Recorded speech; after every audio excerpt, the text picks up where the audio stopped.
You know, when we hear about social science experiments, sometimes we picture people in sterile labs, maybe doing something that feels, I don't know, totally disconnected from real life.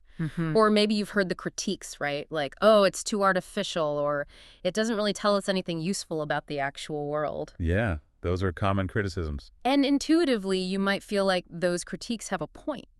I mean, after all, people have been saying for decades that experiments are artificial, and look, in some sense they are. They are, by design. But today we're doing a deep dive into the surprising truth about experimental research in the social sciences. Our mission, really, is to unpack the logic, maybe dispel some of those major myths, Yeah, bust some myths. and show you why, far from being a weakness, that artificiality we talked about, it's actually their greatest strength in helping us understand how the world truly works. It really flips the script on the common view. We'll explore why isolating cause and effect is so tricky, how a really clever solution rescued early scientific methods, and how these rigorous studies are kind of the unsung heroes behind a lot of the knowledge we take for granted every single day. Absolutely, they underpin so much. Okay, so let's unpack this. The biggest critique leveled at experiments, especially in social science, is this artificiality. You see terms like dissimilarity between life and lab thrown around Right. by experts like Lieberson, and even, textbook writers like Babby call it the greatest weakness. Seems like a pretty big hurdle. It does sound bad, but what's fascinating here is that the term artificial usually just means novel or unusual. But then when you stop and think about it, Yeah. what research method doesn't involve somewhat novel conditions? Yeah. I mean, is filling out a survey truly natural everyday behavior? Probably not. Or being probed in an in-depth interview? Not really. It's just another situation, maybe no more unusual than, say, your first visit to New York City or first date you had online. Novelty itself isn't the issue. That's a good way to put it. In fact, Henschel pointed out more than 3 decades ago that unnatural experimentation is not only desirable, but it's actually the dominant mode in fields like medicine, chemistry, physics. Really? Like the hard sciences, too. Absolutely. Hmm. Consider the modern airplane. Early inventors famously tried to mimic nature. Birds flapping wings, and they all failed. It wasn't until the Wright brothers experimented with a fixed-wing aircraft, something you just don't find in nature. Right. That flight was finally achieved. And think about it. Many of the most important conveniences we have, from X-rays diagnosing disease to the chips powering your smartphone, they're all results of this kind of unnatural experimentation. So what you're saying is the very thing criticized as a weakness, this artificiality, is actually a benefit. That's a huge flip in perspective. Precisely. The novelty and, importantly, the controlled conditions of the experimental method. They're enormous benefits, not liabilities. Oh. The most important feature is that controlled experimental research gives you the ability to claim, with a pretty high degree of confidence, that 2 factors are causally linked. Cause and effect. Exactly. It's really the gold standard for isolating causation, because its logic embodies the core of scientific inquiry. It lets scientists pinpoint those cause-effect relations and, crucially, rule out alternative explanations with precision. Okay, here's where it gets really interesting for me, because we talk about cause and effect all the time, right? But what does it actually mean to say one thing causes another? It feels intuitive. It does feel intuitive. But our sources point out that it's actually incredibly challenging to pin down. Indeed. Causation isn't something you can directly observe, like, the color blue. It has to be inferred from evidence. Okay. And the concept has this twisting history. It goes back to Aristotle's efficient cause, basically. One event setting another into motion. That's our usual intuitive idea. Right, like a billiard ball hitting another one. Exactly. Then Galileo offered an alternative, equating causation with necessary and sufficient conditions. For instance, for your lawnmower to start, proper fuel is necessary, but it's not sufficient on its own. You need other things. Right, you also need a working engine, spark plug, etc. Both fuel and engine together are necessary and sufficient. Makes sense. Then thinkers like David Hume came along and really shook things up. He argued we only ever observe constant conjunction things happening together, or correlation, never a direct causal force itself. So he was skeptical we could ever truly know. Very skeptical. He thought causation was this elusive thing. And even more radically, Bertrand Russell just rejected the idea altogether, called it a relic of a bygone age. Wow. These philosophical challenges really highlighted that our everyday gut feeling about cause and effect wasn't enough. They underscored this profound need for a truly rigorous, systematic method to confidently establish causation. And that's exactly what experimental design aimed to provide. Okay, wow. So if philosophers couldn't even agree, it sounds like an impossible task for social scientists. How did they even start to figure it out in practice? Well, despite all those historical disagreements, the majority of social scientists do agree on certain basic requirements. Mm, We can think of them as clues for causal inference. clues. Okay. Like what? Let's look at a few crucial ones. First, there's covariation. Basically, if a cause occurs, its effect should also occur. They should vary together, be correlated. Right. But, and this is a critical point, correlation alone does not imply causation. The classic phrase. Exactly. For instance, the price of bourbon is often correlated with the price of new cars in any given month. When one's expensive, the other tends to be too. Ah, okay. But neither causes the other. Both are influenced by general economic conditions, right? Yeah. Inflation, consumer confidence, that kind of thing. It's so easy to mistake a shared influence for a direct causal link. That's a trap we always need to watch out for. Got it. So covariation is clue number one. What else? Second, time and asymmetry. If X causes Y, then X must occur before Y. Sounds obvious, maybe. Yeah, seems straightforward. But we often commit the post hoc fallacy. Mhm. After this, therefore because of this. Just because it rained before you failed an exam doesn't mean the rain caused the failure. Right. Hopefully not. And generally, causation is asymmetric. X causes Y, not the other way around. Although you do see reciprocal causation in systems like, say, your car's cruise control, where cause-effect sequences unfold dynamically over time. Speed drops, system adds gas, speed increases, system eases off. That sort of loop. Okay, so time order matters. What's the third big clue? Third, and this one is absolutely crucial, non-spuriousness. Non-spuriousness. Okay, what's that? It means the relationship isn't fake, essentially. When two things occur together but are actually caused by some third hidden factor, the original relationship is called spurious. Ah, like a hidden cause. Exactly. Imagine there's a strong positive correlation between ice cream sales and incidences of rape. Okay, that sounds bad. It does. But does ice cream cause rape? Of course not. The relationship is spurious because both are caused by a third factor, temperature. Summer. Right. In warmer months, more ice cream is sold and more people are outdoors, increasing opportunities for crime. Ruling out these alternative explanations, these third variables, is absolutely key to establishing real causation. That makes perfect sense. So those are the big three. Those are the big three, yeah. Beyond them, we also look at other indicators, things like contiguity, how close in time the cause and effect are. Also, consistency nowadays, we usually think in terms of probabilistic links, not deterministic ones. Like smoking increases the probability of lung cancer, but doesn't guarantee it because other factors are always involved. Okay. And finally, theoretical plausibility. Does the causal claim actually fit with established scientific laws? For example, claims about perpetual motion machines get questioned because they seem to violate the laws of thermodynamics. Right. It has to make sense within what we already know. Exactly. These clues together form the basis for how scientists try to infer causation. So, with these clues in mind, what were the first systematic approaches people took to try and actually test for causation? I think our sources mention John Stuart Mill here. That's right. Mill, who was influenced by Francis Bacon, developed 5 methods, or canons as he called them, that are really still at the heart of contemporary inference. We'll focus on 2 main ones: the method of difference and the method of agreement. Okay. He worked on the assumption that nature is uniform, so if a cause-effect relationship happened once, he believed it would happen again under similar conditions. Sounds reasonable. Maybe the best way to get a handle on them is with an example. Imagine you and a friend go to a wild game cookout. Okay, adventurous. You both eat shrimp, pheasant, and duck, but you also eat oysters, and your friend doesn't. Later, you get sick, but your friend feels fine. Oh, dear. Those oysters. Well, according to the method of difference, the single factor distinguishing your illness from your friend's health is the oysters you ate. This method helps eliminate the other foods, shrimp, duck, because you both ate them, but only one got sick. Okay, that makes sense. Find the one difference. Exactly. Yeah. Now, let's flip it for the method of agreement.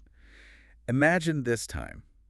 You both ate oysters, but maybe you had different other things: scallops, elk for you, shrimp, and pheasant for your friend. And this time, both of you get sick. Uh-oh. Oysters are the common factor that came before the illness for both of you. So the method of agreement suggests the oysters are the cause, because it's the one thing you agreed on having before you both got sick. Okay, I'm definitely going to think about those cannons next time I have a mystery stomachache. That sounds pretty logical. So did this crack the code? Were Mill's methods the answer for nailing down causation? Well, they were a really good starting point, a big step forward. But they had significant limitations. Critics like Cohen and Nagel pointed out they're neither really methods of proof nor methods of discovery. What do they mean by that? For proof, Mill's methods presume that you've already identified and examined all possible relevant causes.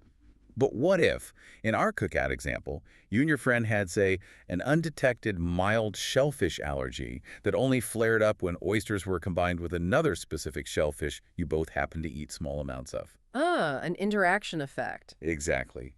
The methods would be blind to that kind of complex interaction. And for discovery, they sort of presuppose you can identify all the potential causes before you even start. What about other unmeasured factors like, I don't know, your personal genetics, what you ate the day before, or even just catching a bug that was going around? Yeah, there could be loads of things. In principle, there's potentially an infinite number of causes, many unmeasured or just unknown. Mill's methods couldn't really handle that fundamental problem. So Mill's methods were, as the source said, gravely ill because of these potentially infinite unknown causes. That sounds like a death blow to any hope of truly isolating cause and effect with certainty. It was a major problem, yeah. So how did R.A. Fisher, this statistical prodigy, how did he rescue them? This feels like a really pivotal moment in science. It truly was. Fisher's solution was just brilliant. He built on Mill's ideas, but added a critical game-changing feature. Random assignment. Random assignment, okay. This is one of the 3 key features that make experimental research unique, along with manipulating the variable you're interested in and carefully controlling the measurement. So how does random assignment work? Okay, let's take a study on, say, violent television and childhood aggression. A researcher randomly assigns 100 children to 2 groups. One group watches violent TV, that's the treatment group. The other watches nonviolent TV, the control group. The key is randomly assigns. Each child has an exactly equal chance of ending up in either group. Like flipping a coin for each kid. Essentially, yes. And the genius of it is that mathematically, random assignment tends to equate the groups on all other factors before the treatment happens. All factors, like Everything. Their history, genetics, physical attributes, personality traits, social backgrounds, anything you can think of, whether it's known or unknown, measured or unmeasured. wow. By distributing all these potential spurious causes roughly equally across the groups just by chance, any significant differences you see between the groups after watching the TV can be reasonably attributed to the one thing that was different, the type of TV they watched. It sort of washes out all the other noise? Exactly. It makes the groups, on average, as similar as possible on everything except the independent variable you're testing. That sounds almost too good to be true, like some kind of magic bullet for causality. Didn't anyone push back on this idea that random assignment just perfectly balances everything? Oh, they absolutely did. Bernard Cohen, for instance, argued that, look, with a really large number of potential unknown causes and only finite sample sizes in any real experiment, Right, you can't test infinite people. the probability that the groups will still differ on at least one of those causal factors actually approaches 1.0, meaning it's almost certain they won't be perfectly identical. He thought random assignment only truly worked with infinite samples. So Cohen basically thought the whole thing was still doomed because real experiments can't have infinite samples. He suggested a decent burial for Mill and Fisher. He did.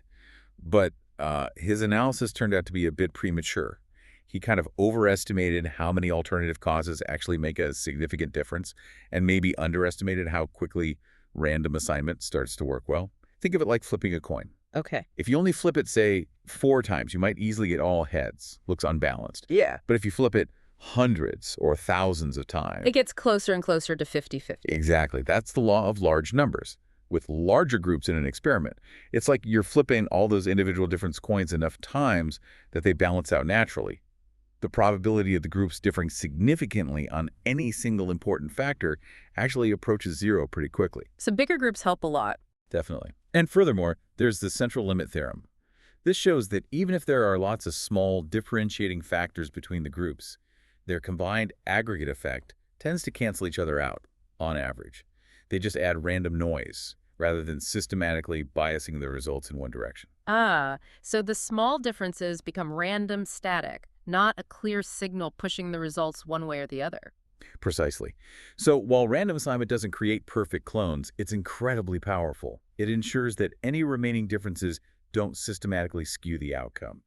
And that's why we see consistent findings and real cumulative progress in fields that rely heavily on experimental methods. Okay, so Fisher's random assignment is a really powerful tool. But even with that, our sources point out that experiments aren't entirely bulletproof.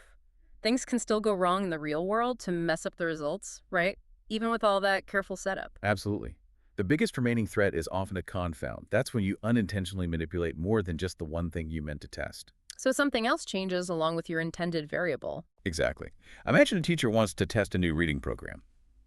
If she just gives the program and then measures reading scores afterwards, that's called a one-shot post hoc design. Looking back after the fact, it's almost useless for proving the program worked. Why? Because you don't know where they started? Right. So maybe she adds a pretest, she measures reading ability first, observation 1 or O1, then does the program, the intervention, X, then measures again, observation 2, O2. So you have O1, X, O2, that's better. But still not perfect. Still open to quite a few threats that can undermine your conclusion that X caused the change between O1 and O2. Okay, so even with a pretest, what kinds of subtle things can creep in and still compromise the findings? Well, lots of things, potentially. For instance, history. Maybe during the time she's running her program, a big national Read More campaign launches on TV. That could influence scores independently of her program. Ah, an outside event. Or maturation. The students are just naturally getting older, becoming better readers over the course of the semester, regardless of the specific program. Just natural growth. Then there's testing. The very act of taking the first test, O1, might make students more aware of reading skills or give them practice, which itself improves their score on the second test. O2. So the test itself influences the outcome. It can. And another tricky one is regression to the mean. Students who scored exceptionally low, maybe just by chance or having a bad day on the first test, are statistically likely to score closer to the average on the second test, even if the program did nothing. Extreme scores tend to move back towards the middle over time. Okay, that one's subtle. And then there's experimenter bias. This is a big one. There was a classic study by Rosenthal and Fode. Oh, yeah. They had students treating rats to run a maze. Some students were told their rats were specially bred to be maze bright. Others were told theirs were maze dull. In reality, the rats were all standard lab rats assigned randomly. What happened? The rats labeled bright objectively learned the maze significantly faster. Why? Because the students believed they were bright. And so, completely unknowingly, they handled them more gently, were more encouraging, more patient. Their expectations subtly influenced the rat's performance. Wow, so the experimenter's belief actually changed the outcome. Exactly. Expectations, even unconscious ones, can create an illusion of an effect where there isn't one, or inflate a real effect. Okay, so that's a lot of potential pitfalls. History, maturation, testing, regression, experimenter bias. It sounds like there are so many ways for things to get skewed, even if you have good intentions. How do researchers protect against all of this? Well, the solutions are actually quite elegant, and they're critical components of what we call a true experiment. Okay. For experimenter bias, the main tool is using blinding techniques. In a single blind experiment, the subjects don't know the true hypothesis being tested, or maybe which condition they're in, like getting a real drug versus a placebo. This prevents them from consciously or unconsciously trying to help or hinder the expected result. Like the placebo effect in medicine. Exactly. But even better is a double-blind experiment. Here, neither the subject nor the experimenter interacting with them knows the hypothesis or which group the subject is assigned to. So the person running the session doesn't know if the kid watched violent or nonviolent TV. Precisely. Or the doctor doesn't know if they're giving the patient the real pill or the sugar pill. This makes it much more robust against those subtle, expectation-driven influences. Okay, so blinding helps with bias. What about the other threats, like history or maturation? For those other threats, history, maturation, testing, regression, the ultimate solution comes back to what Fisher gave us. A true control group combined with random assignment. Ah, putting it all together. Yes, by randomly assigning participants to either a treatment group that gets the intervention, X, or a control group that doesn't or gets a placebo alternative, You ensure that both groups experience all those other potential influences: the passage of time, outside events, the effect of being tested equally on average. So if there's a national reading campaign, both groups are exposed to it. Exactly. So if the treatment group still shows a bigger improvement than the control group, you can be much more confident that the difference is due to your intervention. Because all those other factors were basically canceled out by the comparison. It creates a really solid logical basis for making a causal inference. That makes sense. Control the controllables and let random assignment handle the rest by comparing groups. That's the core idea. And we can also use more complex but very informative designs like factorial designs. Here, we test multiple factors or independent variables at the same time. Like the teacher testing their reading program, A&D, maybe a new instructional video? Exactly. A 2x2 factorial design would have 4 groups: program plus video, program only, video only, and neither control. This lets her see not just the effect of the program and the video separately, but also if they work better together in interaction effect. You get more information from a single, efficient study. So it sounds like there's a lot of sophistication and careful thought behind designing these experiments. Are there different kinds of goals when researchers run them? Are they always trying to achieve the same thing? That's a great question. Broadly speaking, we can think of 2 main kinds, each with slightly different aims: theory-driven experiments and empirically driven experiments. Okay, theory-driven first. Right. Theory-driven experiments are primarily designed to test a specific prediction derived from a scientific theory. The main goal is to see if the experimental outcome matches what the theory predicted. Like testing a prediction from physics? Or sociology. For instance, a sociologist might have a theory about social power and predict exactly how many points a person assigned high status will earn in a specific bargaining game compared to someone assigned low status. The success is judged by how well the observed data confirms, or just as importantly, disconfirms the theoretical prediction. So it's about testing the theory's accuracy. Yes. But even here, you still need careful controls. Let's say a theory predicts males change their opinion 42% of the time when they find out they disagree with females on some issue. To really test if gender is the causal factor, as the theory claims, you absolutely need to compare that to a control group where males find out they disagree with other males of equal status. Only the comparison allows you to isolate the effect specified by the theory. Got it. So what about the other type, empirically driven? Empirically driven experiments are more focused on tackling practical problems or answering specific empirical questions, often with the goal of making recommendations or decisions. More real-world application focused. Often, yes. Think about a food scientist studying how different refrigeration temperatures affect bacterial growth on shrimp to determine safety guidelines. Or an educator assessing whether using computer-mediated instruction actually improves student retention, of course material, compared to traditional lectures. Yeah. Here, the main purpose is usually to detect whether there are differences across the different treatments or conditions, and then often to make inferences from the samples studied to a larger population. And this is where navigating statistical errors becomes really critical. Statistical errors, like making a mistake in the analysis. Sort of, but there are inherent possibilities in inferential statistics. There are 2 main types experimenters worry about. First is a type I error. This is basically a false positive. Claiming something works when it doesn't. Exactly. You claim there's a difference or an effect in your sample data, but in reality, there's no true difference in the overall population you're trying to generalize to. Experimenters control the risk of this by setting what's called the alpha level, typically low, like 5% or 1%. So they try to minimize false alarms. Right. But the level depends on the stakes. If you're testing a potentially beneficial new drug, you might set a really stringent alpha, say 1%, demanding very strong proof before you claim it works. But if you're screening for something potentially harmful, like early signs of cancer, you might use a more liberal alpha, maybe 10%, because you'd rather have a few false positives than miss a real case. Okay, that makes sense. What's the other error? The second is a type 2 error. This is the opposite, a false negative.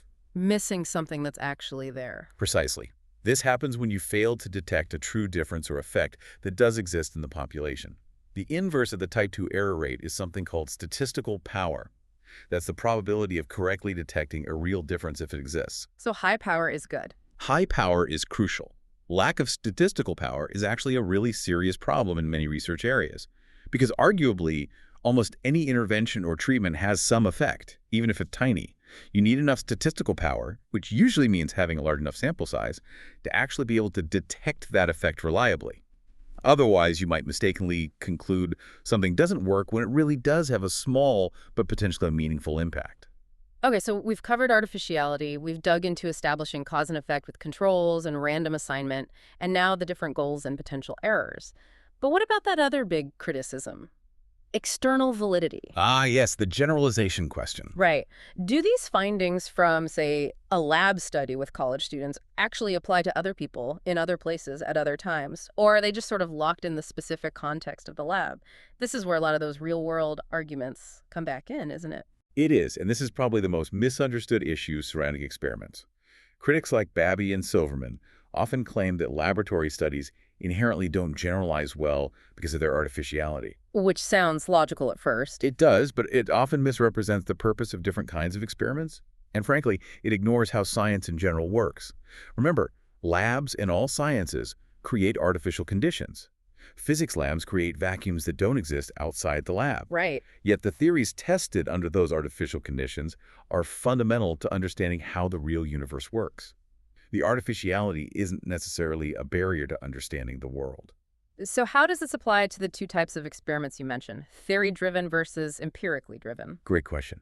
For theory-driven experiments, the primary goal isn't usually the direct generalization of the specific lab results themselves to some specific real-world setting. As Douglas Mook famously put it back in 1983, we are not making generalizations, but testing them. Testing the theory. Exactly. The theory is the bridge that connects the experiment to natural phenomena, not the specific lab setting itself.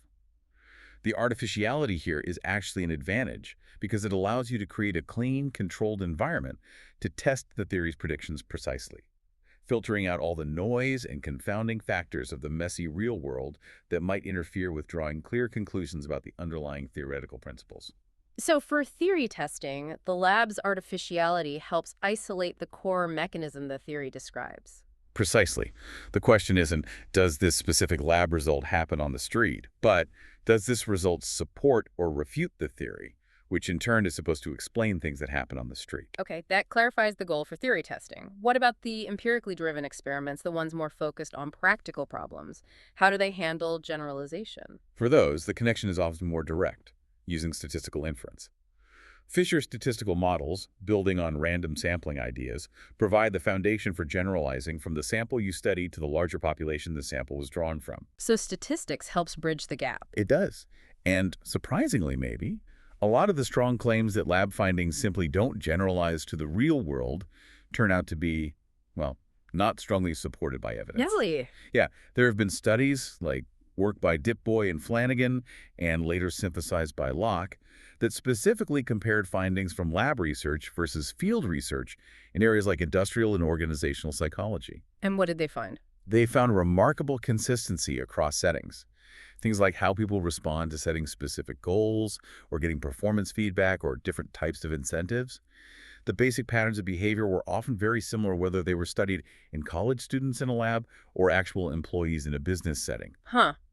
So the context didn't change the basic human response as much as people assumed. It seems that way in many cases. The similarities among the human subjects involved, their basic psychological processes, can often be much more crucial and determining than the differences in the setting. It suggests that worries about external validity, while important to consider, might sometimes be overstated, especially when fundamental processes are being studied. Wow. Okay, so putting this all together, what does this deep dive mean for us? It sounds like, far from being in critical condition, as some critics once argued, experimental methods are actually, well, pretty vital. Absolutely vital.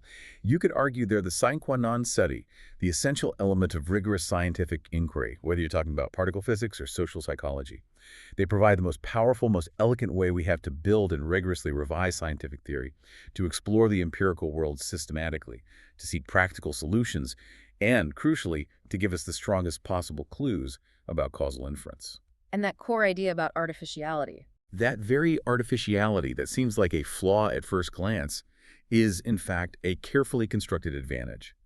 It's what allows us to filter out the overwhelming noise and complexity of the raw world and really understand, with some confidence, what causes what. It's a level of understanding that simply observing the chaotic, real world often just can't provide. It really turns that initial critique on its head. Okay, so maybe a final thought for our listeners to chew on. The next time you hear a news headline, or maybe see something online, claiming X causes Y, whether it's about a new health trend or an economic policy or some social phenomenon, Yeah. I'd encourage you to think like an experimentalist, just for a moment. Ask yourself, what are the controls here? How are they ruling out alternative explanations? Could there be some hidden spurious factor at play that's actually causing both X and Y? And is this claim really backed by a robust theoretical framework and maybe some controlled evidence? Or is it just based on a simple correlation someone noticed? That's a fantastic takeaway. Because really, understanding how we know something is true is just as important, maybe even more important sometimes, than simply knowing what someone claims is true.